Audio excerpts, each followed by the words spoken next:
We've Galera Cordia August Foilter Road. Welcome to be my guest with me, Mary Honan on LíR Media TV, supporting the Samaritans, Limerick and Tipperary, Clare's Wish Foundation in Limerick, and Deel Animal Rescue in West Limerick. And I'm very honoured today to have the wonderful Meghann Scully. We look on you, Meghann, as a Limerick woman, but you were really born in Dublin, and you grew up in Spiddal, on Spidale. Yeah, thanks so much for having me, first of all, and thanks for the introduction. Yeah, so it's funny because I've noticed lately a lot of people are referring to me as a Limerick person and saying, oh, you're from Limerick. And I've had an email saying, I know you're a proud Limerick woman. And I'm like, I am a proud Limerick woman. I was like, but where do I drop in that I'm actually not from Limerick? Yeah. So yeah, I was born in Dublin. I think I had the maybe the typical probably late 80s experience. Both parents were from Galway. They were actually from neighboring town and village in South Galway, and they did the kind of typical thing. Well, I think Dad possibly was living up in Galway, but he met Mum then, and they moved up to the capital, I suppose, and that's where Dad was working, and that's where they set up, I guess. And yeah, we would have spent the first 5 years of my life were in Dundrum. I know everyone knows it now because of the shopping centre, but back then it was real suburban Dublin, and all our neighbours were from the countryside. A lot of people from the west of Ireland that had done the typical thing of getting married and moving up to the capital. And yeah, we spent about, I was 5 years there. My brother was 2.5 years older, and my parents, their marriage didn't work out and didn't go to plan. So my mum found... So sorry about that, Meghann. Yeah, it's terrible when that happens, but it really is. It really is. It is, but I think upon reflection, and I think from a very young age, I realized that they weren't compatible as a husband and wife. Yeah. So I think when I realized that, it was much easier for me to accept it. And because of the separation, we got to go to Spiddal. So Mum was separated, I guess, with 2 small kids up in Dublin. All her family, hard. Yeah, really tough. And all her family are from Galway. And she said at the time she wanted to go back to Galway, but didn't want to move home, straight away. Because she kind of said she felt like she wanted to be close to family, but not too close. And she happened to have one friend at the time who lived in Spiddal. And she was on the phone to her one day, and Momo just said, come to Spiddal. And then Mum said, you know what? Why not? So that was it. We literally packed our bags, moved to Spiddal in Connemara, Gaeltacht area, not a bar of Irish between us. And that's interesting. And for people who are watching this who aren't from Ireland or who don't have any Irish connections, on Spidale would be Irish-speaking part of Ireland. And my mother was fluent Irish. I never picked it up because I came from England. Meghann, you were born in Dublin, brought up in Galway, now living in Limerick. What do you really consider yourself, or do you consider yourself a mixture, I suppose, of the three, because they have become the tapestry to your life, if you like. They have formed you as a person, all three counties. They definitely have, but I actually do say to people, I say Galway girl and a Limerick lady, because both places have been very influential in my life, and both places are so special to me. And to be honest, I think if I was to move out of Limerick again, it would probably be to Galway, unless there was some reason I was taking a further field. But Galway and Limerick, interesting, will always be the two. And there's I guess Galway's home, so home is always going to have that special place. But Limerick for me has been, not, I suppose I couldn't say more than a home, but it's just become such a community. Because if my mother heard me, she'd be like, what are you saying? Home is Galway. But Limerick has become such a special place to me, and it's the people that make Limerick. And I think that's something that's always said when you ask anyone about Limerick, it's the people. I don't know if I've ever come across people that are just so friendly and so welcoming, and that actually really embrace, I just feel like since I've come to Limerick, I think if I do end up moving away, I think the Limerick people are going to be like, sorry now, where do you think you're going? You're one of us. But it's interesting that Dublin hasn't played any part really in your, it doesn't seem to be in your passion, if you like. It doesn't seem to hold that place that you call home. I mean, I was born in London and I live here in Ireland. I've here since I was a child. But I always feel a pull as well to London as much as to Ireland, because all my family are there. And I was born there, and all my childhood memories and the happy memories are all, I have great happy memories here in Ireland, my childhood and everything, but I still have phenomenal happy memories from childhood as a spoiled only child in England. So that pull is there, but there's no pull for you in Dublin. No, really. it's funny. And Interesting. I've lived in Dublin since. I was there back in, must have been around 2015. Actually, I lived in London for a year and a half and I came back from London to Dublin. Yeah. And I just found I didn't get that same sense of home that I get in Limerick and Galway. And actually, it's funny you say London. I only spent a year and a half living in London, but every time I go back, I feel more of a draw to London than I do to Dublin. Isn't it? It's I don't know what it is. It's just people say to me, oh, you can't feel the connection with two places, but you can. And it all comes back to the memories that you have. The childhood memories never go. Yeah. They're you can build memories later on, but the childhood memories, good or bad, are the ones that are the most significant because you're forming as an adult. But you studied Irish and new media in UL, and then you went on and you did a master's in journalism in NUI Galway. How was it natural that you were going to do Irish, given that you had suddenly got this love of the Irish language from on Spidale? Yeah, it's a funny one. So I guess, as I said, we came to Spidale when I was 5, so I would have went into Meghann Yoga. Now I had started in Dublin, but Mum took us out, I think it was March of 95. We moved to on Spidale, and I guess, as I said, we had no Irish, but sure, when you're so young, we were like sponges. So we took it all in, and within no time, both Marcus and I were fluent. And I always loved the Irish language, and it was just, I guess, it's just we spoke every day, so it was natural. So when I moved then to my third national school, I moved. So then Mum ended up building a house in Ardrahan next door to Granny, so she ended up going home eventually. And I went to my third national school, and I remember being in the class and speaking Irish and reading, I would say, during the Irish homework.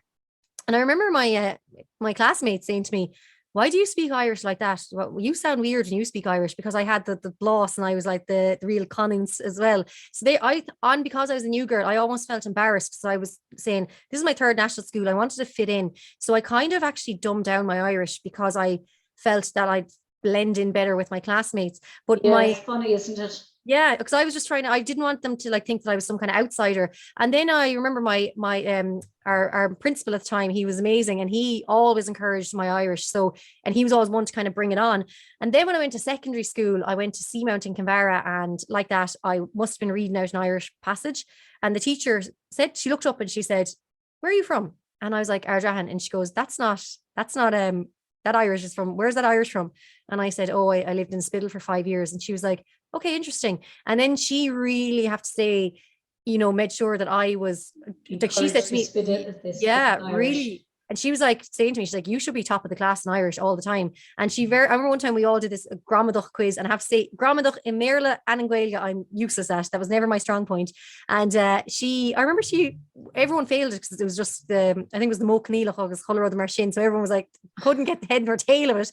And of course I didn't either. And then I remember she kind of gave out to me and she's like, you should be passing that. You should be like getting an A in this. And I was like, yeah, I'm just not good at grammar. So then I think from then on, every Irish teacher I had grammar after that, I hated. It's the Mo Cnealach and the Aimsha Kappa.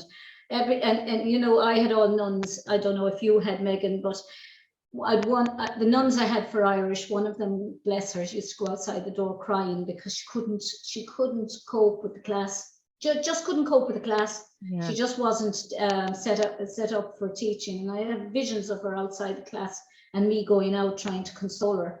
But I never gripped the Irish like I did. And I just always wish I could take time out, maybe spend 6 months on the Aran Islands and just embrace the language, because it's a beautiful language and I'd love to be fluent in it.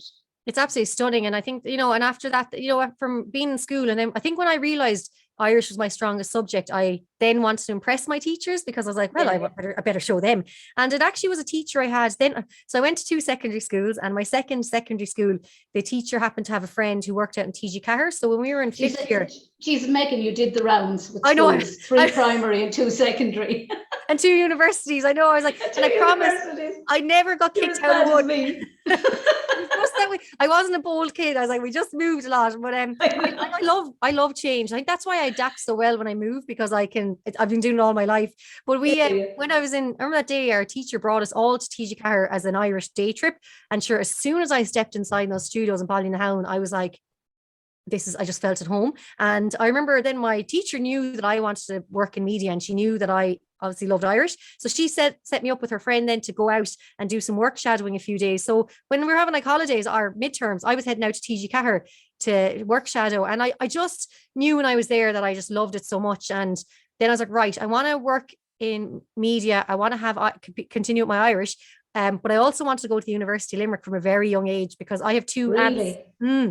I have two aunts that married two Limerick men, and they've been here for as long as I can remember. So I used to come down to visit them when I was in the national school. And I remember the time my aunt bringing two very sensible aunts. Two very sensible aunts, exactly. And then my aunt brought me out to the University of Limerick campus. I think I possibly was only 11 or 12. And I remember walking around, and I just said, I don't know what I'm going to do. I said, but I want to go here. I was like, I have to go here. I was like, and I was really sporty as well. So the campus is just, I always say it, and I will still always stand by it. I think UL is the best campus in Ireland. And it's stunning. And I'm always trying to encourage all my cousins to go to UL. But, and I mean, I did my master's in Mary and my PhD in DCU.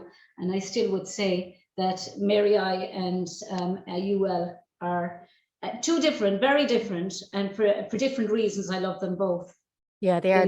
Mary is so small and so family oriented and feels so comfortable, and UL then just seems to have everything. It seems to embrace everything that you could possibly be into as a person. It is, and you'll really find your own there, because there's so many different diversities and cultures, and there's like if you're in something completely like unheard of, you'll find someone in UL that's also into that. And I really think you find your people when you're in UL, because you're in that environment of where everyone's kind of open to meeting new people as well. And it's really, it's such a huge community, and I just think the place is amazing. But when I first got handed the syllabus, then I was like, right, University of Limerick, that's all I'm looking at. And there I found An Gaelgogs na Man Ura, Irish and New Media Studies. And I genuinely was like, how is this happening? This is really crazy. Like, I was like, this is just amazing how things are destined. It's almost like your stars align.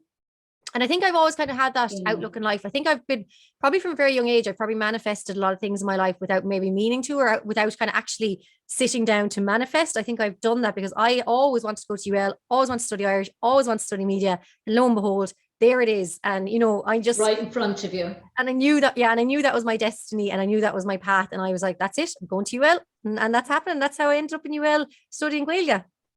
And it was just obvious. I mean, everything was there. The media that you loved, that you were drawn towards, the Irish that you loved, in a college that you loved.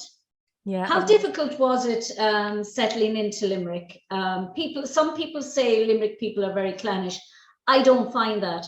I think Limerick people are very embracing. I think Limerick people are very eager to welcome the foreigner. Like, I would have probably considered myself the foreigner. My dad came to Ireland when I was 14. He didn't have a job here until I was 14. So, it was just once a year all I was seeing him. So I can associate, I suppose, a bit in the sense with you, Meghann, when you say your parents, the marriage broke up. Mine didn't, but I never saw my dad from only once a year. Yes. So they might as well have not been together for so long until they were, but I can understand that. But how well did you fit in immediately, or was it a challenge to actually settle into Limerick? Because it's safe to say it's not Spittle. No, but do you know what? I think from all the moving and adapting and having to kind of always be the new girl, I'm always able to find friends. Like you could send me off now somewhere on my own, and I even off to the shops or off somewhere, and I will always strike up conversation. And when I lived in London, people in work, the people I worked alongside me were like, I'd come in and I'm like, oh geez, I had this great conversation on the tube, and they were like, with who? And I was like, oh, this person that was sitting beside me, and they were like, you're not meant to talk to people on the tube. And I was like, hold on a second. I said, you think you're not meant to talk to people in the tube? I was like, have you ever? I was like, some of the best conversations I have are with strangers. So I've always been that kind of person. But that's the Irish in you, though. That is the Irish, because when my mom lived in England, she could not get over how she'd pass people in London. She'd say, good morning. And she said they'd look at her as if like, who is this crazy woman saluting me? It's so funny, and I just think it's such a lovely thing. And I like, I still, when I walk past someone, if I end up making eye contact with them, even when I walk around Limerick, I'll always kind of give a nod, because I'm like, that's just the way we were brought up. It's like, you kind of, and it's nice too, because you don't know what difference you can make to someone's day, because you've acknowledged them or said hello to them, or you might But you do see people looking back at you kind of like, do I know her? Because you're saying good morning, hello, hello, hello, and they feel like they say hello, and you know they're saying to themselves, I don't know her, but I've said hello. You know, it's just, yes, you never know how much that hello has meant to somebody who's maybe in a dark space. Absolutely. And I suppose we'll go on now. That is a great segue into your books. You wrote the book Broken Love, but you also wrote Little Pocket of Dreams, of Love, I should say, Little Pocket of Love first, wasn't it? Sorry, Broken Love was my debut book. You can kind of see a poster there behind me of the book. I used to have one at hand. I've got them all packed away. I just do have one. 1 second now. Move my room around. Broken Love. This is my debut book, Broken Love, my journey through loss and grief. And I think, so I guess to give the story pretty much, my brother Marcus, my only sibling, died in a car crash when he was 18 and I was 15. And obviously that was completely life-changing for us as a family. And it was just probably the most difficult and harrowing time of our lives. And then to add to that, then in 2006, a year and a half later, my dad Maxie sadly passed away due to health complications. So I was 16 then. So at the age of 15 and 16, I lost the two most important men in my life that I guess kind of were, my dad was probably the first man I met that I was in love with. And then my brother was the second man I ever met that I was in love with. So the first two men I ever knew and loved were gone in the space of a year and a half. And I think, the men in your life kind of shape a lot of your relationships then going forward. They do, Meghann. They do. They and I find, do. And they, like, to be fair, Marcus more so, because my parents were separated, would have had a bigger influence on my life. And he very much so was a father figure to me as well, because he was there all the time. And Marcus was like strict with me, but also, really protective, and then great fun as well. So we had a really great brother-sister balance, but then we also had like a father-daughter thing as well. So he was so much more than just a brother to me, and he was a huge influence on my life. So to have him taken away at probably the most influential time in my life, hormones, being a teenager, junior cert exams, like I was in an all-girls convent at the time. It was, there was a lot going on, and then to lose him and then to lose dad in such close succession, just doesn't seem like it's fair. Sure, it doesn't, Meghann. No, it seems like it happened with my parents. My mom was diagnosed 4 days after my dad. She found my dad dead, and I was an only child and she was an only child. So the two most special people in your life, the two people your whole world is wrapped around, gone like that. I know, and it does, and life seems so cruel. And I obviously went through so much of the why me, like why did I deserve, like why did I deserve this? Did I do something wrong along the way? Like I had all those questions going on, and it took years and years to kind of realize that okay, it actually wasn't my fault. It wasn't my fault. I think that's a huge thing in the grieving process. We take on our blame and guilt on ourselves, but like we just have to realize that unfortunately sometimes life is destined in a certain way and we've no control over it. But the book then, when Marcus, I've been writing in diaries since as far back as I probably could write. I think the first time I wrote my name was on my mother's good cushion up in Dublin in the house. But I think we still have the cushions because they were so good that they lasted a lifetime. But I was wasn't going to part with them. Yeah, so constantly writing, constantly doodling, and then it was when I guess Marcus died that suddenly my writing took a different course, and suddenly I felt I couldn't express my grief because I had a mother who was absolutely torn to shreds. My mother just cried and cried and cried. Non-stop, like middle of the night, she'd wake up and she would cry in the morning. Like she was constantly crying. So I thought, I can't look at her like this and be as upset as her. I can't even cry in front of her. So I decided to battle my grief and look after my mother. And, that's what my brother did when my dad left. Marcus looked after mum and I. So, mum was really upset the time the marriage broke down. And it was probably Marcus and I that took care of her. She had to live for you. She had to live for the two of you. She had to go on. It's funny you should say that, Meghann, but that's so true, because when I came home that day, when I found out my mother was sick, there's no way I could let her cry about my dad. I wanted her to stop crying about my dad because I felt it was upsetting her, and therefore it was upsetting me. And I couldn't cope with her sickness if we were to try and think of dad as well. Yeah. It was almost like you had compartmentalized that grief because you're trying to cope with this one. Absolutely. And when you're trying to mind a parent, it's just, emotionally as well as I guess it's physically as well and mentally, there's you're taking on so much because you're almost as well, you're trying to like I felt like I was always trying to take the grief away from mum and trying to because I felt I was so strong and I was able to bottle my grief, and I felt I could disguise it so well that I thought if I can take on some of her grief too, I'll be able to disguise that as well. And I think possibly I did that. I think I took on her grief, and I also took on dad's grief as well, because I suppose parents being separated, dad lived in the East Coast for many years, and like that we wouldn't have seen him that much when we were small kids. So I think he lost out in a lot of time with Marcus as a small child, but he did move to Galway in the more recent years, so we got a few really good years together, so that was good. But I think maybe dad kind of, his grief as well was completely different to mum's, because they're both mourning the same son but a completely different relationship, and it was just a really difficult time for us. But I stayed writing.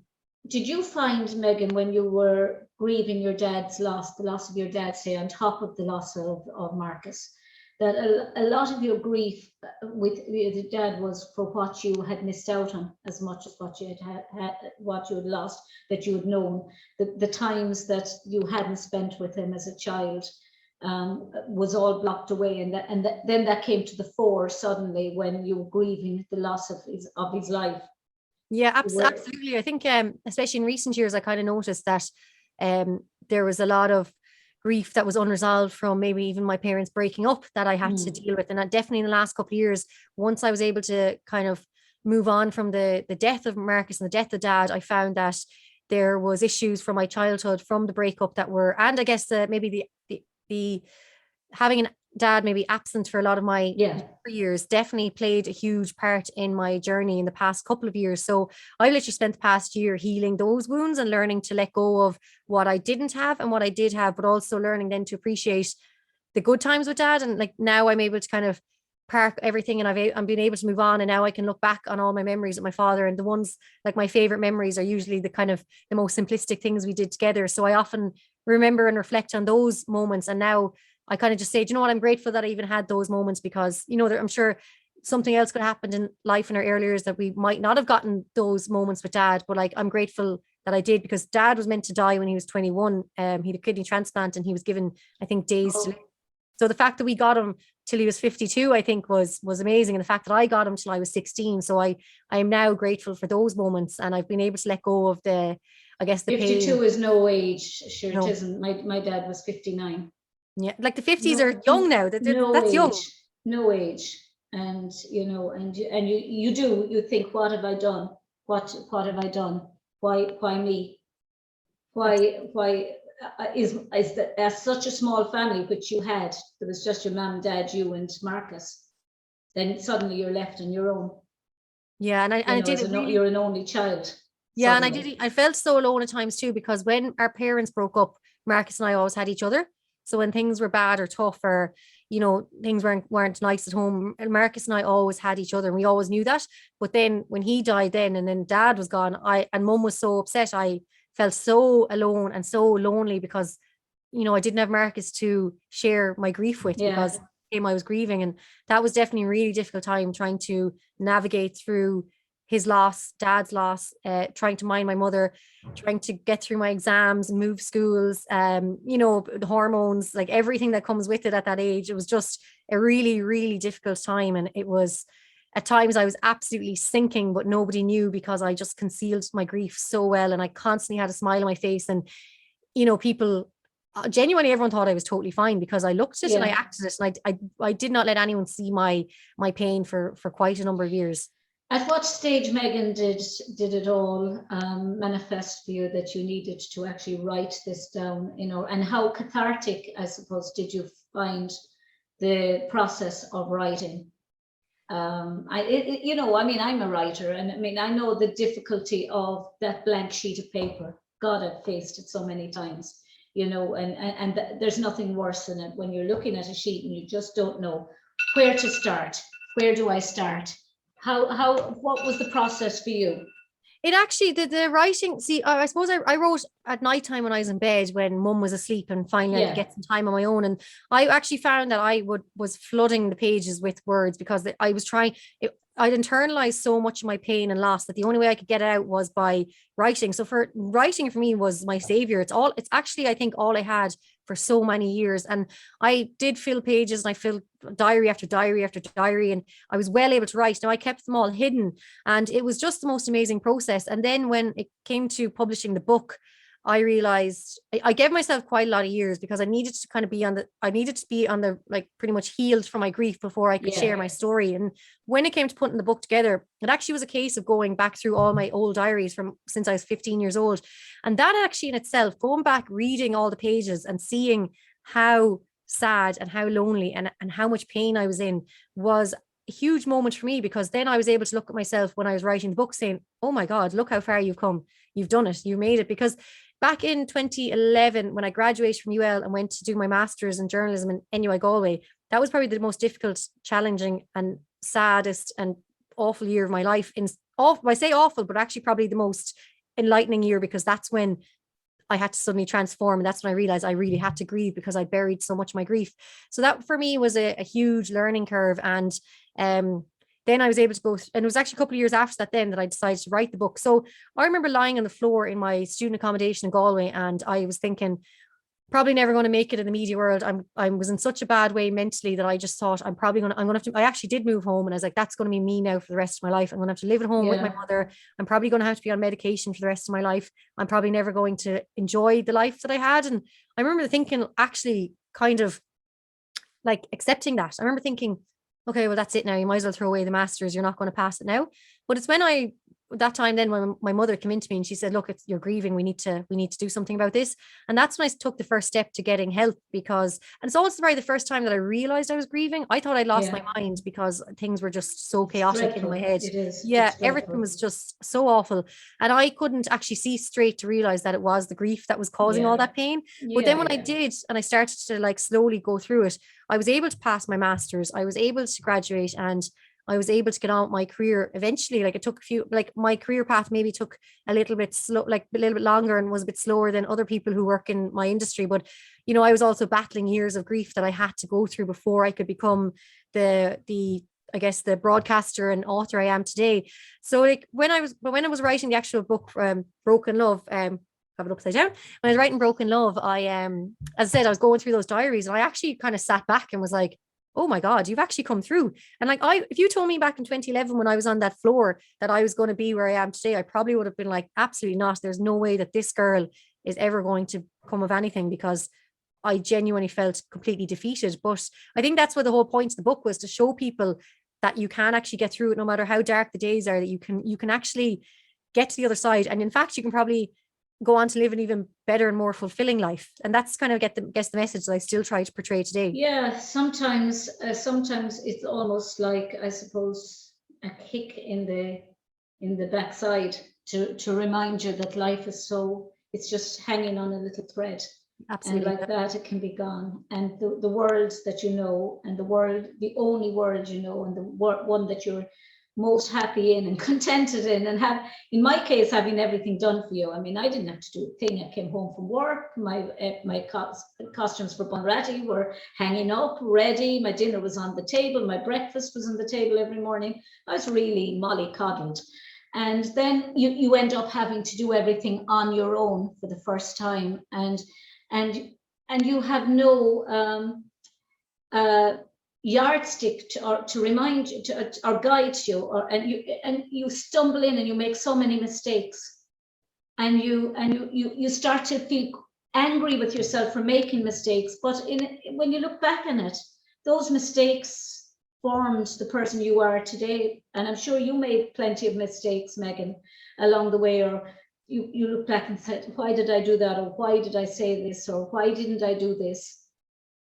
But they might have taken you on a completely different path again. And I think things are laid out for you. I'm sad to say, but when you looked up the UL program, and you saw media and or new media and Irish on it, your stars were aligning at that particular point. They may not have aligned earlier had you decided to go to college earlier or later. That was the moment in time that your path was set.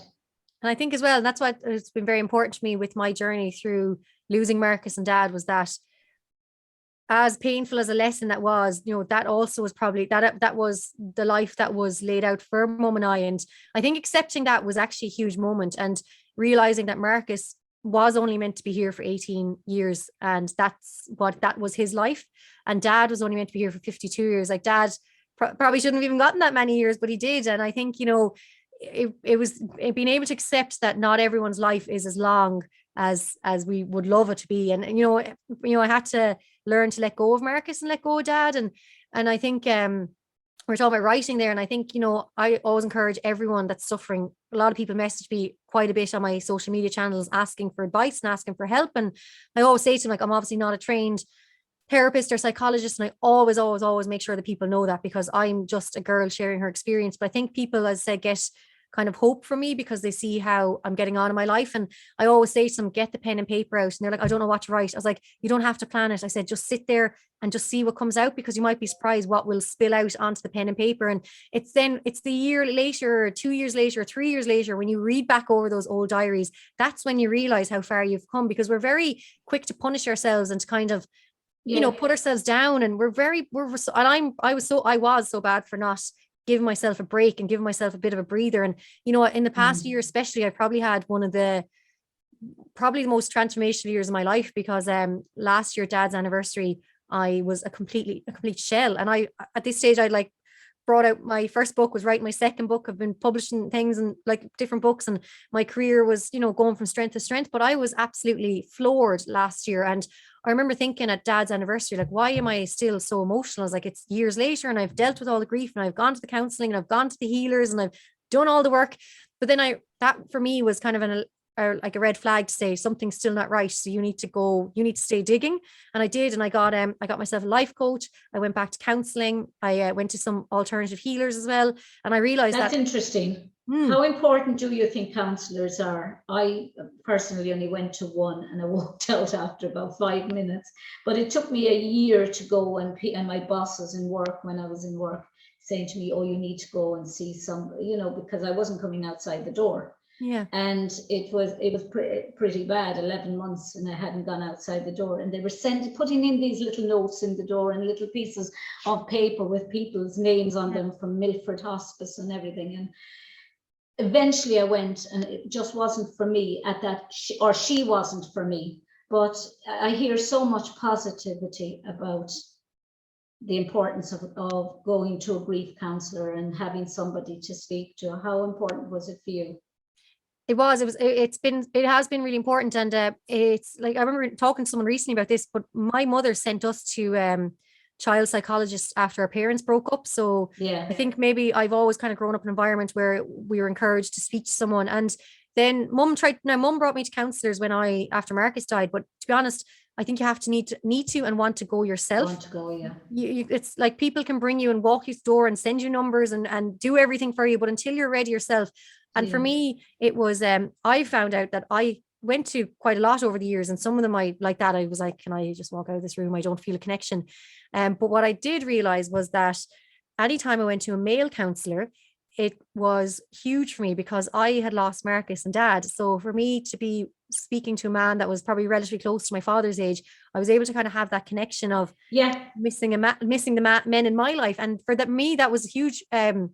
That was huge for me. And I've said that to my friends who are looking to speak to someone. I was like, you have to find a person you connect with, because I said, you just you don't connect with everyone. But I remember having one particular male counselor, and he was just incredible. And I was able to speak to him. And, we did those sessions where they get you to speak to, imagine your father's here opposite you and you're speaking to him. So when I was doing that, I really felt like I could see my counselor as my father. And, that was for me, was a huge thing for me. And I know everyone goes on, does say, go to therapy, go to counseling. And it's not as easy as that. You have to want to go yourself, and you have to be in a place where you're ready.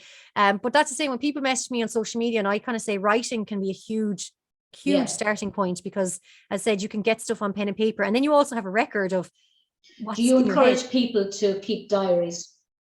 I think keeping a diary is so important. I just think to document your life. And I still write as much as I can. And I even document, like, if I go out for dinner with the girls, I put that in there, and I put in, it's literally like it's like so I know in years to come, I'll look back in these diaries and I'll have all these memories, or maybe when I'm old and my brain isn't functioning as well, I can And you're on the Zimmer frame. Exactly. And I can read back and remember all these special moments, because for a long time I only wrote when I was sad or depressed, and I only wrote about the sad and the bad. And I didn't write. And then I was like, I need to start writing about the good stuff too, because you need to kind of get into, you need to kind of record the happy moments as well. So I try and encourage myself to write about the good things as well as the bad things. So now I can look back, and when I look back through all my diaries, I can see what way I was every single year, because I've it all written down. Because the problem was, when I was only writing the sad and bad stuff, it looked like nothing good was happening in those years between, when in actual fact, good stuff was always happening. Yeah, and it's amazing. I mean, my research was in childhood literature about childhood under Nazism. So when I look at the diaries and the letters that people wrote, the likes of Peter Ginns and the likes of Anne Frank and that, and the wealth of knowledge, or that the world has now, and the way you could see the children progressing as the months went and days, and sometimes you could see the depression in their writings, and you could see the happiness and the joy and the hope, and then the depression at feeling that life wasn't going the way or that they weren't going to live. So your whole life can be charted out through your diaries. I think they're very important. I've never managed to do them, and I regret it greatly. Yeah, and I think it's just, and it's kind of a nice, a lot of people say, sitting down reading, and sometimes sitting down reading a book can be lovely. It's a bit of escapism, or it brings you away. But also when you're writing, you're kind of brought into another place as well, where you're on your own, and you kind of have that like moment to yourself. It's kind of what I call, like in my book as well, I have a chapter on me time, and I'm all about spending time with yourself. And when you're writing, that's just you and your thoughts, and there's nobody else around, and it's just something lovely to do, because I think people always say, oh, I don't have time for this, I don't have time for that. If you just sat down for 10 minutes and just started jotting down, you afterwards, like, you'll almost, like, I find after I write, I just feel this kind of nice feeling, because I've put maybe what's in my head out onto paper. And even of late, I found my brain sometimes can get very, I guess, like, old kind of patterns can start to creep in, of being anxious and starting to get panicked and stressed over something that I can't control. So I know in those moments, either I'm going to meditate on it, and I'm going to do a meditation and try, like, figure out what's going on. And then I'll write down what's in my head. And then suddenly when I write down what my brain is going into overdrive about, then I write it down, and then I look back and I'm like, oh, actually that's actually that's fine, because then I've released it in some way. I feel like when I've released it out into a pen and paper, I've let it go, and I'm able to rationalize, and suddenly I'm able to calm down, take a deep breath, and just get on with my day nice and calmly. It might sound like a strange question, but when you look back again at Anne Frank, and she called her diary Kitty, so she humanized her diary. Her diary then subsequently wasn't an inanimate object, it was somebody that she was talking to. So because she didn't have the people around her, her family and her sister all around her, but they weren't people she could communicate with, she didn't really get on with them. They didn't understand her. She said Kitty understood her better than anybody. Yeah. So Kitty was the person she was writing to, and Kitty was the person that she thought would never betray her, unlike everyone else. But it's kind of ironic that years later, when her diary was found, Kitty became her betrayer, because everyone could actually read her innermost thoughts that she thought nobody would ever see. How much do you think your diary is? It might sound strange, but do you look on it as being a friend? Or do you looking at it just being a diary, a blank paper on which you're going to transmit your very thoughts? Or do you have a personal relationship with your diary?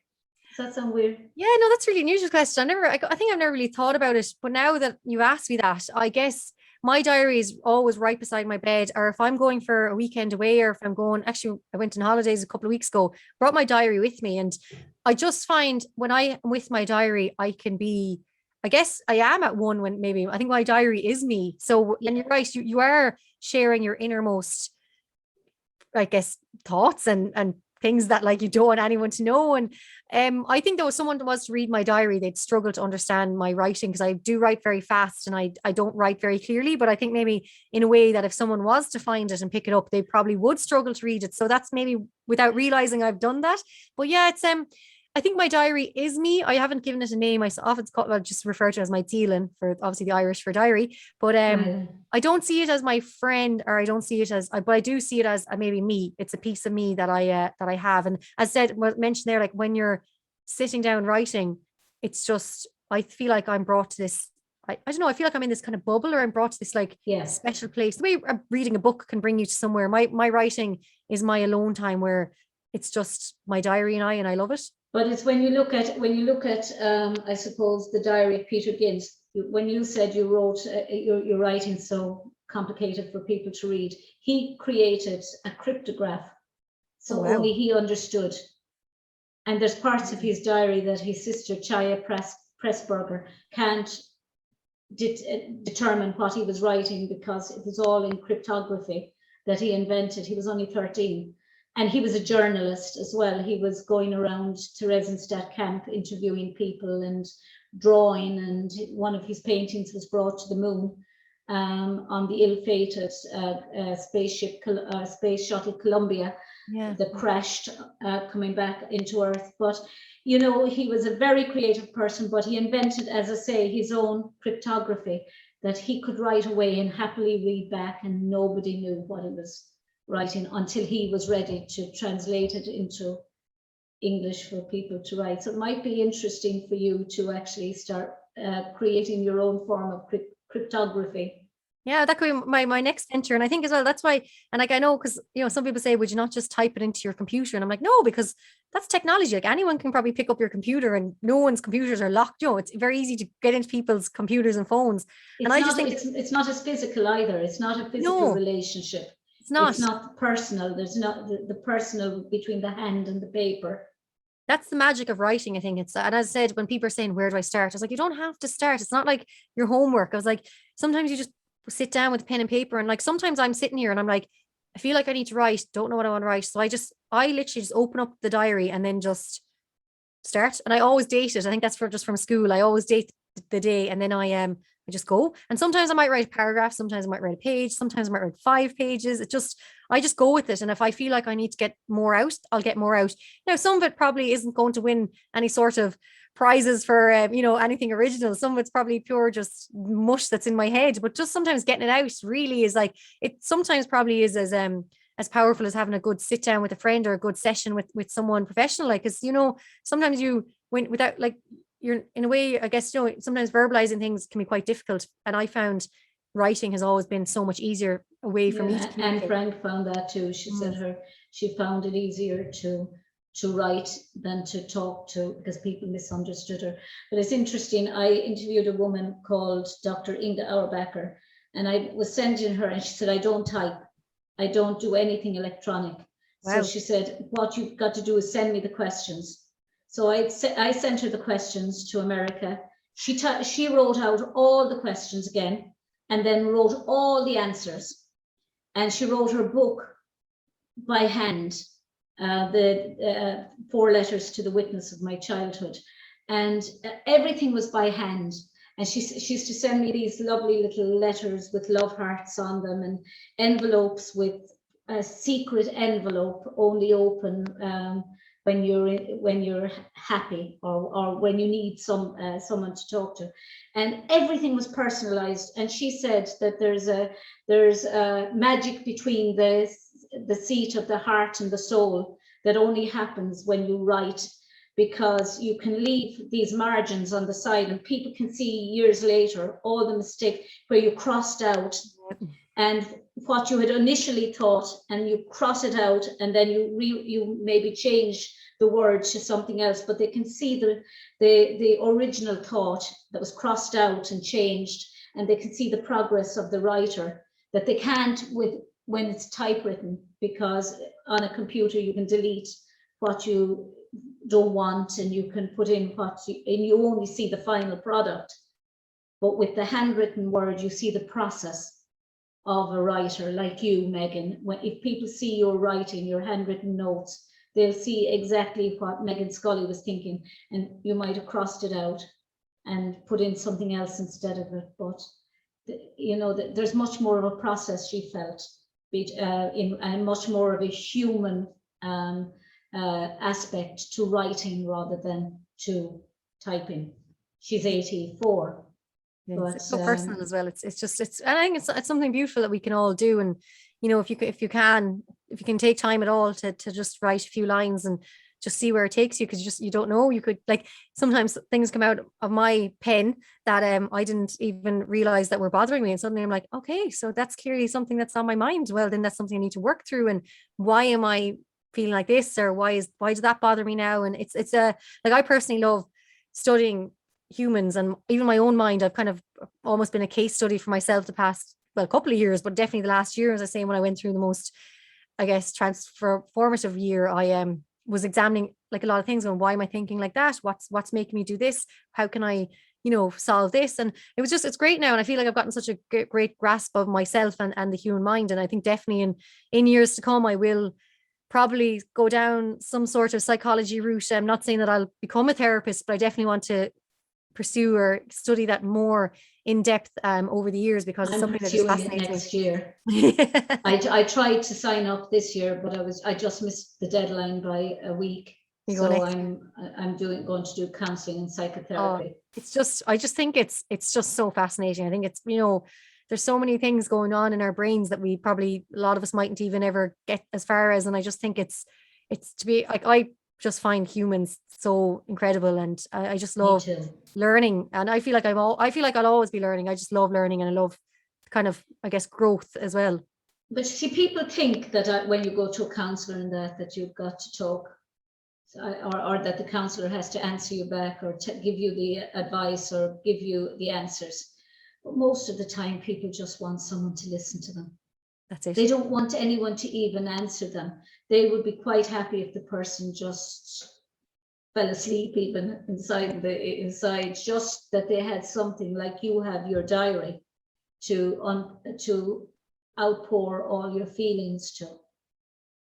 That's like a counsellor. It is. It's to be heard. You want to be heard. But you just want to feel like someone's hearing you. And I think that probably is maybe how I look at my diary. When I'm writing to my diary hears me. Tell me about your little pocket of love.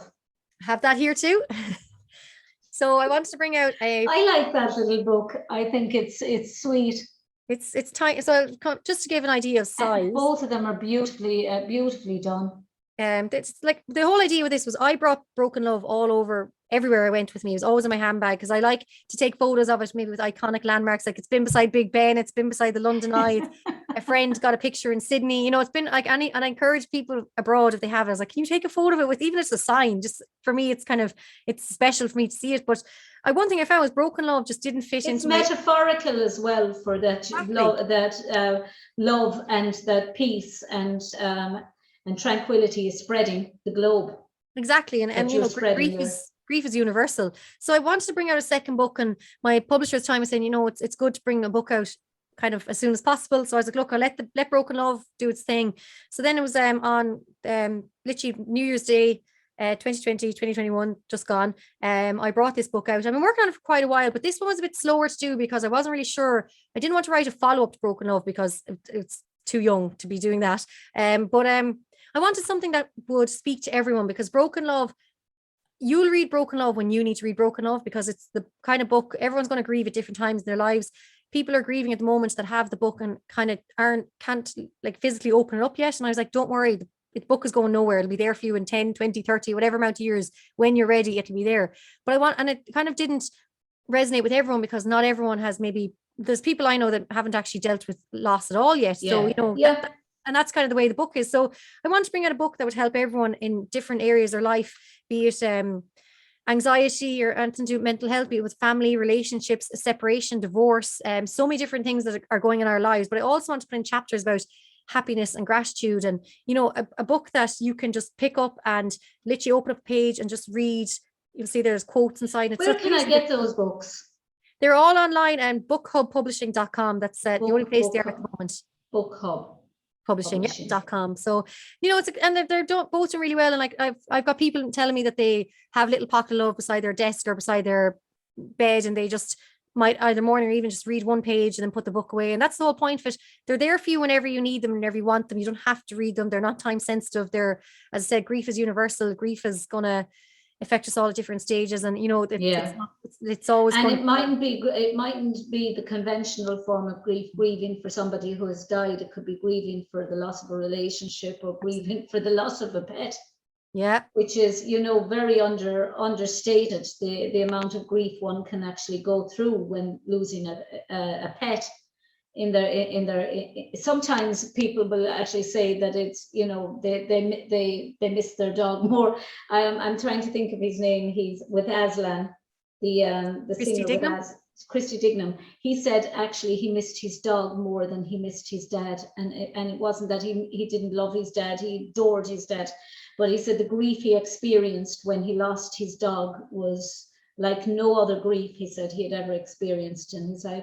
And as an animal lover, I can understand that. I can understand you become, they almost become your diary. They're the person, they're the being that you talk to whenever you're feeling down. And if you're in a bad mood, they know it instantly.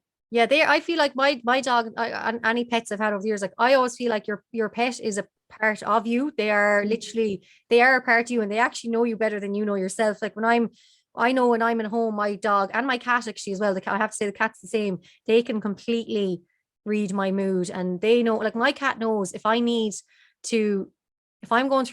really anxious and I'm kind of bothered and I can't relax, my cat will sit on me on the sofa. And if I try even move, he will like gently claw me as if to say, you're not going anywhere. You're going to stay here and you're going to sit. And when I'm until you can. Yeah. And he's like, and I know he's doing it. So then I'm like, okay, I just have to relax. And then I know then he's like, when you're ready, I will get off you. And then after like, sometimes it could be an hour or two. And then suddenly he gets up and he's like, okay, I'm going to go now. Go now. And then by then purpose. Yeah. And then by then I'm relaxed because I've chilled out and I've, you know, just completely I've been able to unwind. And then my dog is really high energy and we bounce off each other because Mam reckons Mam's like, she is you. She was like owner, like she's always laughing. She goes, the dog is cracked and hyper and always running around the place. And she goes, she's literally a dog version of you. So I was like, yeah, I think. But Meghann, I suppose before we finish up, at what stage did you decide to do the little shows with the Limerick Post? Because they were good, very good.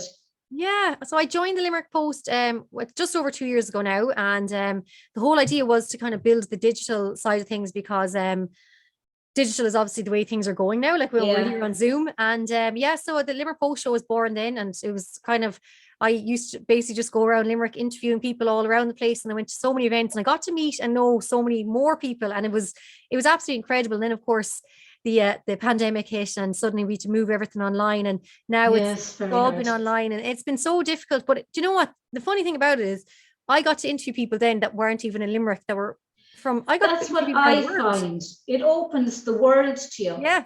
That, you know, you might stay in your little world of going up and down to Limerick or going to a concert here or a show there or Arthur's Quay or wherever to interview people. You might never get past the people in Limerick, and fabulous as they are, you know, at least this gives you the option to talk to people all over the world. I mean, I've spoken to people from everywhere, every corner of the globe, Israel, Germany, France, America, Australia, Canada. I'd never have been able to speak to them if it hadn't been for Zoom. It's been amazing, and I'm so lucky we have it, because I was able to, like during the height of lockdown, I think I was producing a video every single day, and because people were like, I have Zoom, can I talk to you? And now like we're starting to very slowly get back out there, and we're starting to kind of get back into real life. And what I've noticed now is people are really engaging in the videos that are coming out now, because, you know, I think people are seeing us go back out in real life. So more people are like, okay, now you can see, if you're looking at social media and you see that I'm now interviewing someone face to face, it's like, okay, things are actually starting to move in that direction. And I'm loving it. And I'm actually getting such a good energy off it, because I love conversing with people, and I guess it's my job as well. So it has been giving me, it's been great. But it can be your job. It can be people's jobs, and you can clearly see people who are not cut out for the jobs that they're in. They're in it for whatever reason they're in it, but they don't really have the love of communicating so much. Whereas you can see with you that you do. I love communicating. I love talking to people. I love listening to people's stories. And but how difficult was COVID for you, given that, you know, you're still, I suppose, one is never out of the grief process. I think it's just different levels on the grief journey. And sometimes you can think you're just okay, and then suddenly something will just set you back again. Songs will set you back, smells will set you back, colors will set you back, or something that will trigger a memory in you, will bring you back to the point where you might have been at the very moment you found out that your father was dead, or your brother was dead. And when you're in COVID lockdown, I think all of this, personally, think all of this manifests itself threefold or tenfold for many people. How was it for you, Meghann? To be honest, I think I was working probably 7 days a week. I had a very busy social life. I was playing tag rugby. It was non-stop for me in 2019. And I loved every minute of it. I really, really enjoyed it. But I guess 2020 put me sitting in my apartment on my own with nobody around, nowhere to go, nothing to do. And to be honest, I actually was like, you know what, I'm going to take this in my stride, because there's probably not going to be a time again in our lifetime where we will be able to sit at home and do nothing. So I made a decision. I was like, right, that's it. I'm just going to embrace this time. I'm going to get back into reading and writing, and back in, like, properly get into meditation again, you know, practicing more yoga, and just spending a lot more time reflecting. So at times I have to say it actually was great for me to get the break, because now it's made me realize that I don't want to work 7 days a week now going forward. I don't want to be running all around the place and driving here, there, and everywhere. I want to do the work and the roles that actually fulfill me and give me something in my life. And I've learned now from the year to say no to people and to things. And I think I'm now going to make my things that I love doing, I'm going to make them more of a priority now. And I think that's where it taught me to strike a good balance between work life. And that's what it's all about. In some respects, I suppose it rebooted. It gave us a way to kind of look and say, well, you know, we're forced to calm down, forced to do nothing and think. And I suppose as creative people, and you would be creative, you're into journalism, and you're into creating, writing and things like that. You'll always find a way of passing the time. And you're an only child now, in the sense that, so you're used to your own company. But it's difficult for people with 4 and 5 and 6 brothers and maybe children who are used to noise and I'm not used to noise. And I have a friend, a colleague here in the station, who, when they call, they have to have the TV on or the radio on or noise, because he's 1 of 9. Oh, wow. And 9 brothers and sisters. And as an only child, I'm used to silence. I'm used to quiet and being able to occupy myself. So it wasn't really bad for me, COVID, because you and I could do these videos. Yeah. And it was almost like it's nothing different. I'm speaking to somebody, but it's not a replacement for the physicality of meeting people, sitting down and having a cup of coffee with your best friend. That's it too. And I think, you know, and I was lucky throughout the lockdown. I had one friend, and actually it's funny, it's the girl I met my first day in first year in UL. My mother wouldn't let me live with friends. She said, if you're going down there, she goes, you're moving on campus, you're living in student accommodation, and you're living with strangers.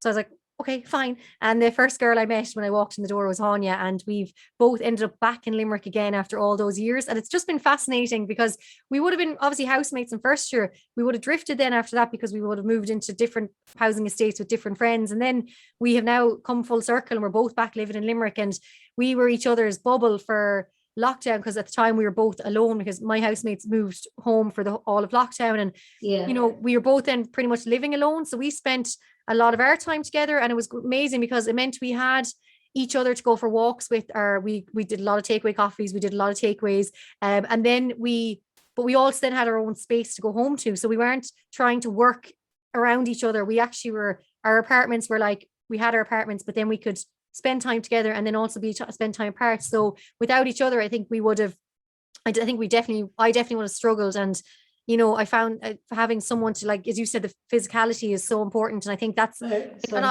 and I feel like bad saying like, oh, I enjoyed my lockdown, because I know so many people really did struggle out there. But I think, you know, as I said earlier, I think, you know, my worst year mentally for me in 2011, 2012, while it was the worst time in my life, it ended up being probably the most important time in my life, because it made me seek the help that I needed, and it made me get off that cold floor, and it put me into the on the path that I'm on now. So I think for people who did struggle during the year, you know that maybe now is the time to reassess, reevaluate, and refocus, and maybe see where you want to take your life, where you want to go with your life, and so that maybe, if you know, if you're ever in a situation again where you are on your own, that you now will be able to cope with it, and that you'll be able to make the most of it. So I think you know, I often empathize with people who had a really tough time during the year, and I think, you know, things are starting to move in the right direction now, and I think we're seeing a different type of community now. People, as you know, we're doing things now that we actually want to do. We're doing things we want to love. We're seeing the people we really want to see, and we're making, and you know, people realize they can work from home just as much as they can work from the office. But that, to be honest with you, I think you need to actually get out and go to an office. But what's next now for Meghann Scully? I mean, are you going to be a writer or a journalist, or an amalgamation of both? Well, it's funny, I kind of manifested again, and the stars aligned, and I said I'd give myself the summer to stay going as I was going, but I'd said by the end of August, I want something, that'll be my time then to kind of, you know, kickstart the things again, and kind of really take on new challenges on top of my existing work. But I have a special something coming out with Virgin Media. It should be announced, I think, in the next few days, and that's going to be happening for the next couple of months. And I'm really looking forward to that. And I'm going to be doing actually a little bit of work with TG Caher as well. So it's never a dull moment. And then the writing will always be there. I think I'll always be a writer no matter what. Well, you're a writer at heart, and writing can be done in the comfort of your downtime. Yeah, it is brilliant. Do you know so? But Meghann Scully, thank you so much for being my guest today. It was exceptionally interesting, and a joy to listen to you, actually, and to listen to your story. Sad though it is, I mean, it's a wonderful journey that you've made from grief to where you are now, and how you've navigated it in your own way. And it's individual. Everyone will have their own way of navigating it, but that's your way. And and as you said, you're not a psychologist just somebody that wants to help people. Exactly. And thank you so much for having me, Mary. And as I said, I just want to be able to hopefully give hope to people that are struggling right now. If you're in the depths of grief and you think that there's no, you know, I suppose the old cliche thing, there is light at the end of the tunnel, but there actually is. And I just hope that anyone who is in a bad place today know that you can get yourself to the place that you want to be. You just have to be a bit patient. And it's something that I've learned over the last years. Patience is something I definitely didn't have. And it's something that I'm still trying to come to terms with. We're all going to, we're all can be accused of that. I mean, I think I'm an incredibly patient person, but there are times when I want everything yesterday. Yeah. Exactly, the only child breaks out in me, and I want it yesterday. You understand. I have to have it yesterday. And when I want something, I'll die until I actually get it. One way or another, I get it. I'm stubborn like that. Stubbornness as well, yeah. Shindera leis an Clare. That's the end of the show for today. Until the next time, Lacuna of Day. Untitled LíR Chiacana Sonas agus Bra. I wish you peace, happiness, and love. Agus Gadesh of Slán. Slán, Meghann. Slán agus Gurmíl Mágat. Nabre.